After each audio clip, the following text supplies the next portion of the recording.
주일학교 3학년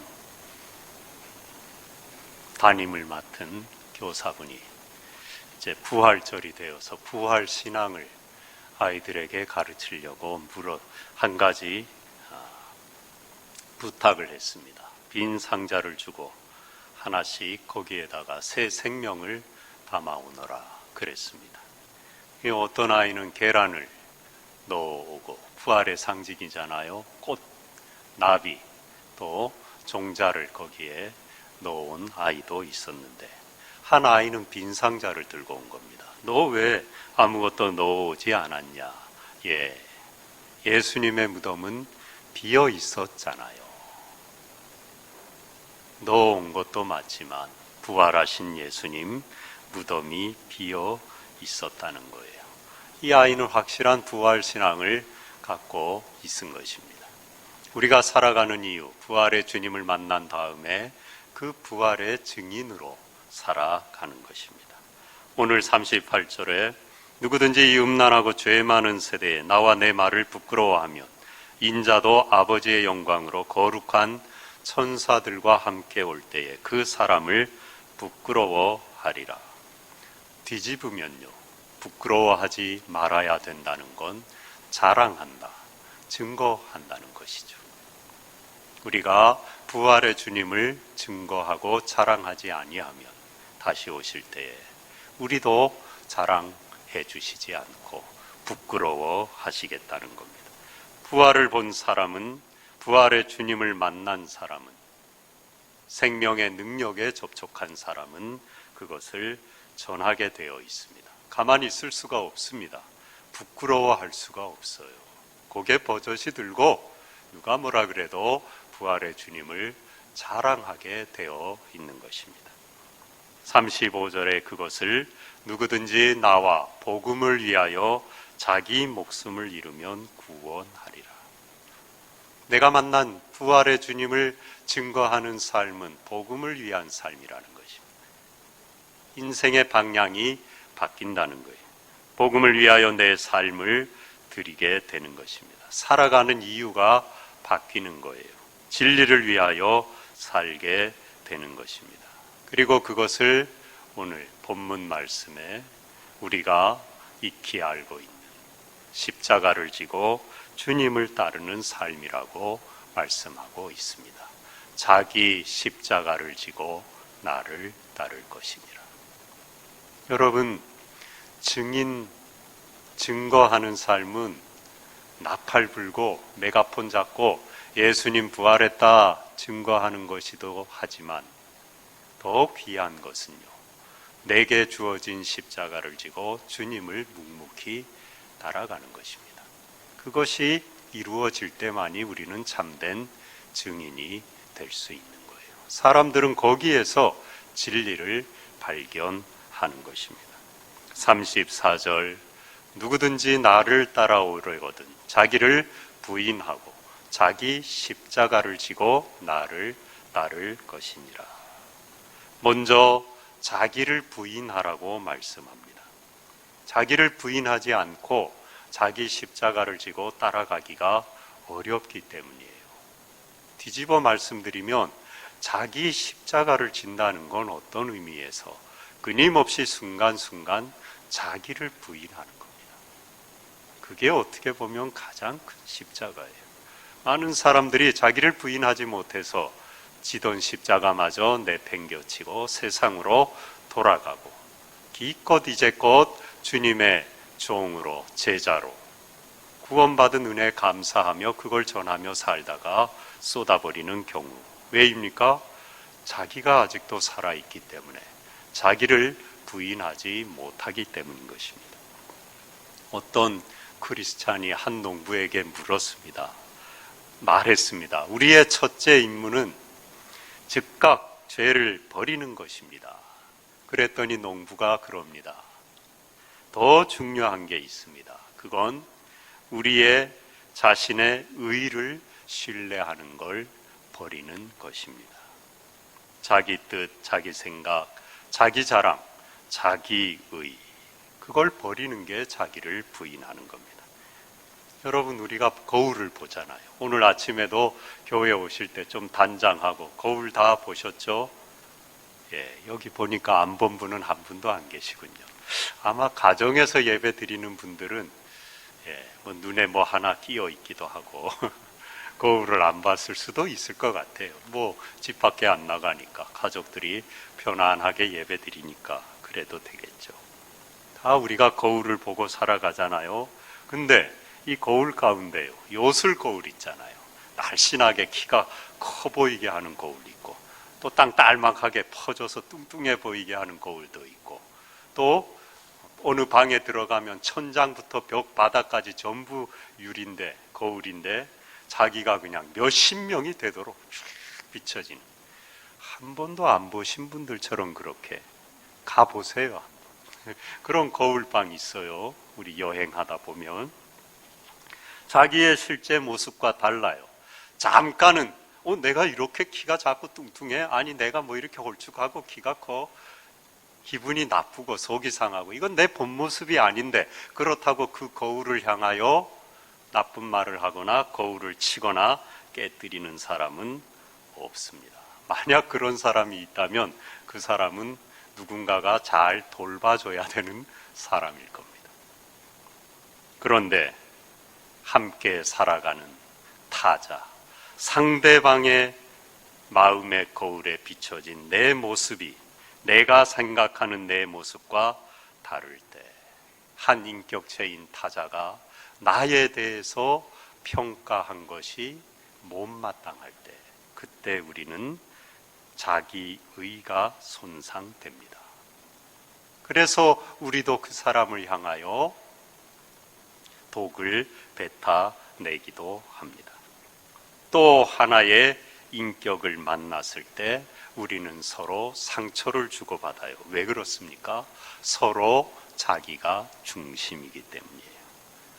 자기를 중심으로 생각하고 판단하며 그것이 옳다는 자기 중심성을 갖고 있기 때문입니다. 생명이 없는 거울은 자기 중심성이 없기 때문에 아무리 나와 다른 모습을 비춰줘도 거울 보고 탓하진 않아요.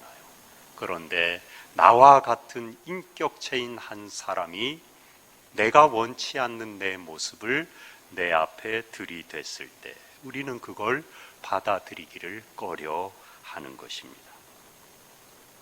자기를 부인한다는 건 바로 이 자기 중심성에서 벗어나는 거예요. 그걸 받아들이는 것입니다. 자기의를 내려놓는 것입니다. 여기에서 자기를 부인한다는 게요, 내가 완전히 없어지고 죽어 없어지란 뜻이 아니죠. 내가 어떻게 없어집니까? 꼬집으면 아프잖아요. 나라는 존재는 있어요. 영원히 존재합니다. 부인한다는 건 자기의를 내려놓으라는 거예요. 천사가 날 수 있는 건 무게중심을 자기에게 두지 않기 때문이다.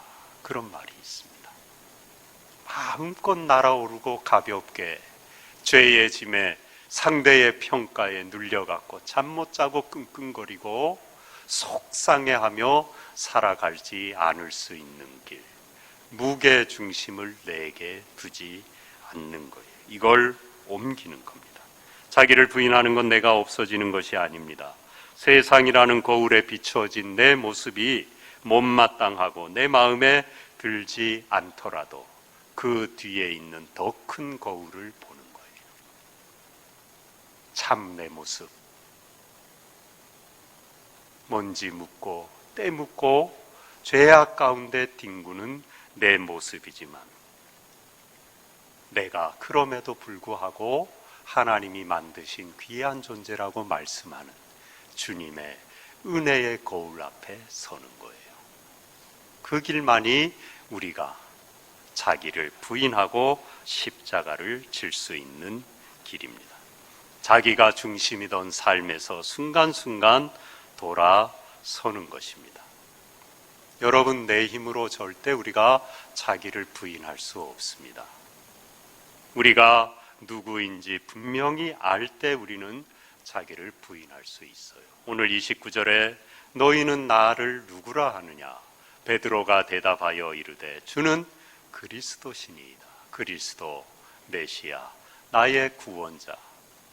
세상 사람들 다 거울을 들이대고 나를 평가해도 그럼에도 불구하고 내가 거기에 휘둘리지 않고 내가 중심이 되어서 전전긍긍하지 않고 은혜 가운데 평안을 누리며 살아가는 길, 주님 앞에 서는 거라는 거예요. 주님이 나의 그리스도입니다.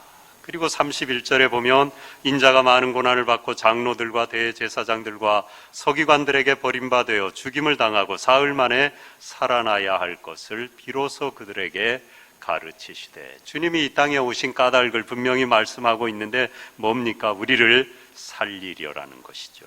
사흘 만에 살아나야 할 것을. 예수님이 다시 사신 까닭은요, 단순히 내가 하나님의 아들이다, 난 영원히 죽지 않는 존재다, 창조주다, 성삼위 하나님 삼위일체 가운데 성자 하나님이다, 그것만 드러내려는 게 아니고 우리도 죽고 다시 사는 존재라는 걸 순간순간 내 중심성의 주인의 자리에서 내려와서 내 자아는 십자가에 주님과 함께 못 박고 죽고 다시 새 생명으로 살아나는 존재라는 걸 우리에게 알려주기 위함이라는 것입니다. 하나님의 자녀된 원래의 자리로 우리를 되돌려 놓으시려고 이 땅에 오셨고 십자가에 죽으셨고 다시 사신 거예요. 우리는 주님과 함께 십자가에서 죽고 다시 살아남으로 새로워지는 것입니다. 로마서 6장 4절에 그러므로 우리가 그의 죽으심과 합하여 세례를 받음으로 그와 함께 장사되었나니 이는 아버지의 영광으로 말미암아 그리스도를 죽은 자 가운데서 살리심과 같이 우리로 또한 새 생명 가운데서 행하게 하려 함이라. 우리는 주님과 함께 십자가의 자아를 못 박았다는 겁니다. 죽었다는 겁니다. 자기 중심성을 내려놓았다는 거예요. 내가 내려놓을 수 있는 게 아니에요. 주님의 부활의 능력에 참여하면, 다시 사신 주님을 내 삶에 모시면 나는 죽고 자기 중심성에서 벗어나서 주님을 중심으로 살아가는 삶이 된다는 거예요. 시냇물이 돌돌돌돌 소리 나잖아요. 많은 시냇물이 여기저기에서 산자락에서 흘러왔는데 강물에 합쳐지면 흔적도 없이 조용해집니다. 시냇물이 없어진 건 아닙니다. 더 큰 은혜의 강물에 안긴 겁니다. 또 여러 지역에서 흘러온 강물이 바다에 들어가면 그 강물은 바다에 접촉하는 그 순간 짠 소금물로 변합니다. 강물이 없어진 건 아니에요. 그 강물이 여전히 있는데 바다의 품에 안긴 것입니다. 자기 중심성을 갖고 끙끙거리던 우리의 삶이 흘러 은혜의 바다에 안기면 내 삶의 무게중심이 주님께로 올라가는 거예요. 내가 그 은혜 안에서 발견되니까 세상 누가 나에게 돌을 던지고 손가락질하고 때로 내가 죄를 짓고 죄짐에 허덕이고 그렇게 절망 가운데 살아갈지라도 십자가에 다시 사신 주님이 그 은혜로 우리를 덮어주시는 거예요. 여러분, 내 자아를 절대로 내가 땅에 툭 팽개칠 수가 없어요. 간을 끄집어내어서 심장을 끄집어내어서 두고 살 수 없듯이 내 자아는 절대로 밖으로 빼낼 수가 없어요, 여러분. 내가 주님의 품에 안기면 되는 거예요. 다시 사신 십자가의 은혜 안에 내가 거하면 되는 것입니다. 그러면 그 안에서 내 자아가 녹아지는 거예요. 여전히 펄떡펄떡 살아있어요. 내 생각, 내 판단, 내 의, 내 고집, 그걸 없애려고 하면요, 점점 이게 살아납니다. 없어지질 않습니다. 그게 인본주의입니다. 인간의 힘으로 안 되는 것입니다. 그래서 하나님이 예수님을 이 땅에 보내서 율법을 폐하신 거예요. 율법은 내 힘으로 이 자아를 좀 잠재워 보겠다는 건데 됩니까? 더 팔딱팔딱 살아갖고 서로 율법을 갖고 정죄하게 되더라는 거예요. 자아가 더 득세하게 되더라는 거예요. 율법을 은혜의 법으로 잠재우는 길만이, 더 큰 강물이 많은 시냇물을 품에 안고 녹이는 길만이 자기 중심성에서 벗어나는 길이라. 이렇게 자기를 부인한 사람만이 십자가를 질 수 있어. 복음을 위해 우리가 살아야지, 사명 감당해야지, 왜 안 됩니까?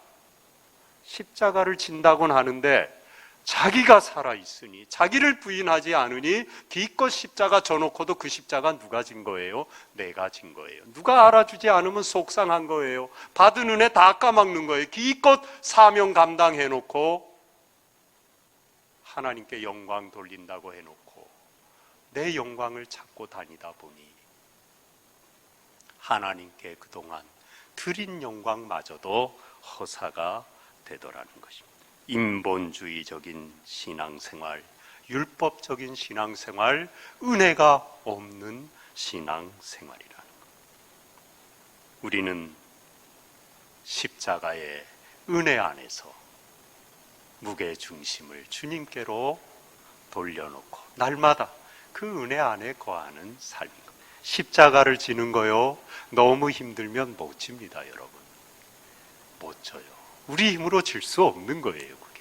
그러므로 주님의 은혜를 기억할 때, 주님이 나와 함께 십자가를 같이 져주실 때 우리는 넉넉히 그 십자가를 지고 주님 때문에 받은 그 은혜 감사해서 복음을 위하여 부활을 증거하는 삶을 살아갈 수 있는 것입니다. 고린도후서 5장 17절, 그런즉 누구든지 그리스도 안에 있으면 새로운 피조물이라. 이전 것은 지나갔으니 보라 새 것이 되었도다. 저와 여러분 우리 모두 주님 안에서 내 중심성에서 벗어나서 주님의 은혜 안에 모두 넉넉하게 그 은혜 안에 새로운 피조물로 주님의 은혜 가운데 거하는 존재들인 줄로 믿습니다. 그리스도의 십자가의 은혜만이 우리 모두를 덮는 것입니다. 나와 너의 이 부딪히는 갈등을 잠재우는 우리가 되게 하시는 거예요. 중심이 그리스도에게로 옮아가는 것입니다. 예수님 안에서 십자가 때문에 우리는 존재의 충만함을 누리는 것입니다. 그 길만이 나를 내려놓고 순간순간 나를 누가 알아주지 않고 오해하고 듣기 싫은 말을 하고 가족이나 교우나 여러분 어디서나 우리가 매일매일 그러고 살잖아요. 나도 함부로 남을 판단하고 겉으로 내뱉지 않아도 속으로 정죄하고 내 중심, 내 의, 내 생각 가지고 이 세상을 살아가잖아요. 그래서 천국이 이루어지지 않는 거 아닙니까? 갈등이 늘 있고 상처가 있고 생채기를 끌어안고 주님 앞에 나오는 것 아닙니까? 십자가를 지지 못하는 것입니다. 자기를 부인하는 길만이 십자가를 지는 길이에요. 그 길은 은혜 안에 우리가 잠기는 겁니다. 내 연약한 자아를 십자가의 은혜로 다 덮어주실 때, 그 보혈의 은혜가 내 심령에 날마다 강물처럼 흐를 때 우리는 내 인생의 주인의 자리에서 내려올 수 있어요. 왜? 그래도 괜찮거든요. 주님이 내 인생을 포장해 주시니까. 십자가의 주님이 다시 사셨으니까. 그걸 날마다 기억하니까 우리는 어떤 고난과 비난과 오해와 손가락질 가운데서 넉넉히 그걸 감당하고 내게 주어진 십자가를 질 수 있는 것입니다. 자기를 부인한 다음에 십자가 지라고 그러시죠. 자기 십자가를 지고 나를 따를 것이니라. 순간순간 자기를 부인해야 십자가를 질 수 있기에 먼저 자기를 부인하라고 하셨어요. 그리고 십자가 지고 나를 따라오라는 것입니다. 케이코 교도들이 예배 드리는데 한 목사님이 그 예배에 참여할 일이 있어서 같이 참여를 했습니다. 예배가 언제 시작하나 하는데 눈 감고 다 기도만 하고 앉아 있는 거예요. 찬송도 안 하고 설교도 없고 감고 같이 기도하다가 참다가 아니 예배는 도대체 언제부터 시작하는 거요? 네, 당신이 예배당을 나가는 순간부터입니다. 그러더라는 겁니다. 삶의 예배죠. 모여서만 예배하는 게 아니라 예배당을 나가는 그 순간 십자가를 지는 그 삶의 예배가 진정한 예배라는 것. 삶의 예배를 통해서만이 우리는 그리스도를 온전히 증거할 수 있습니다. 자기를 부인하고 자기 십자가를 지고 주님을 따라갈 때 부활을 나타낼 수가 있는 거예요.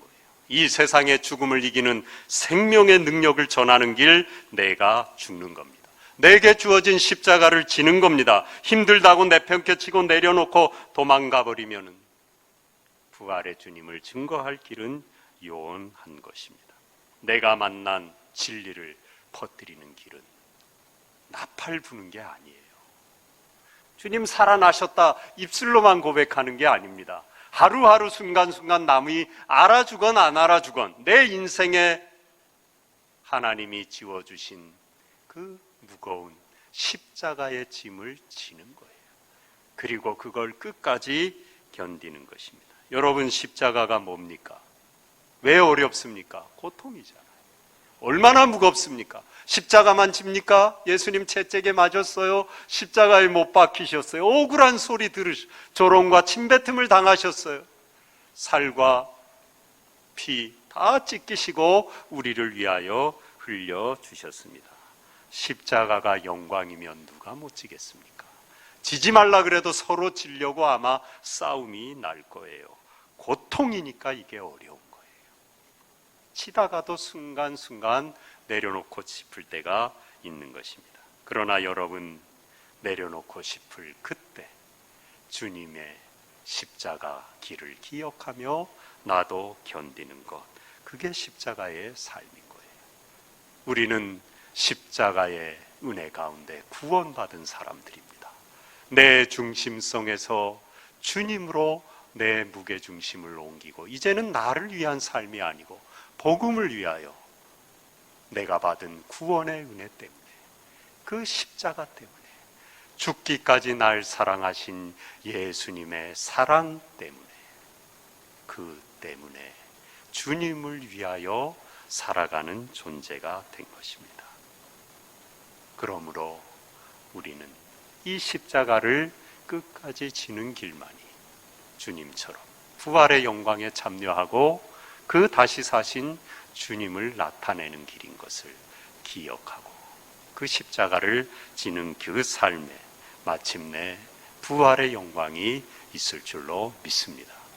예레미야, 모진 십자가 졌죠. 자신도 고통당했지만 민족이 멸망당하고 노예로 잡혀가는 그 고통 가운데 날마다 눈물로 기도하는 그 아픔의 십자가를 견뎠습니다. 마리아, 예수님의 어머니, 사랑하는 아들이 십자가에 못 박혀 죽는 그 고통을 견디셨습니다. 사도 바울, 예수님 믿는 사람 잡아 죽이던 인생에서, 자기 중심성의 삶에서 내려놓으라. 이제 내가 너의 삶의 주인이 되겠다 하신 그 주님 만난 이후에 자기 율법, 자기 의, 자기가 옳다고 생각했던 거 다 내려놓고 자기 인생의 주인 예수님 모시고 그 몇천 킬로를 걸어 다니며 전도했는데, 모진 고통을 당했는데 그 모든 십자가를 견뎠습니다. 내려놓고 싶을 때가 한두 번이 아니었겠지만 끝까지 그 십자가의 고통을 견뎠어요. 여러분, 십자가는 무겁습니다. 우리 힘으로 쉽게 질 수 있는 게 아니잖아요. 십자가를 끌고 가는 그 길이 고통의 길이요, 패인 흔적이 남아요.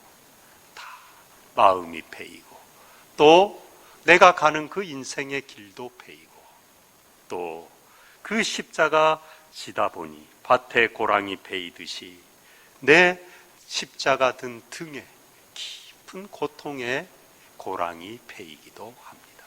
그래서 노인들의 그 지치고 다리에 힘이 빠지고 허리도 굽어서 걸어가는 뒷모습, 그 등을 보면 여러분, 그 고통의 자국이 보이잖아요. 파인 그 등에 인생의 고통의 고랑이 보이잖아요. 십자가 지는 길입니다. 여러분, 그런데 고랑이 파여야 됩니다. 거기에 씨를 심잖아요.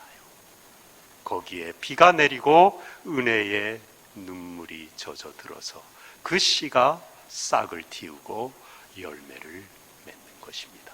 십자가 지고 가다가 패인 그 고랑, 거기에 생명이 있는 거예요. 여러분, 주님이 가신 그 십자가의 길, 우리에게도 같이 가자고 말씀하셔요. 그게 그리스도인의 삶입니다. 고통의 연속입니다. 나를 부인하고 나를 위하여 죽고 다시 사신 그 주님의 품 안에서 그 누가 나를 알아주지 않고 때로 모르고 오해의 말을 하고 그래도 그게 십자가예요. 그걸 견디는 삶의 파인 그 일항에 생명의 씨가 떨어집니다. 그 눈물 말 못할 하나님 앞에 하소연하고 쏟아낸 그 기도의 파인 일항에 여러분 삶의 소원과 꿈과 아름다운 씨들이 떨어집니다. 그리고 거기에 부활의 열매가 맺히는 것입니다.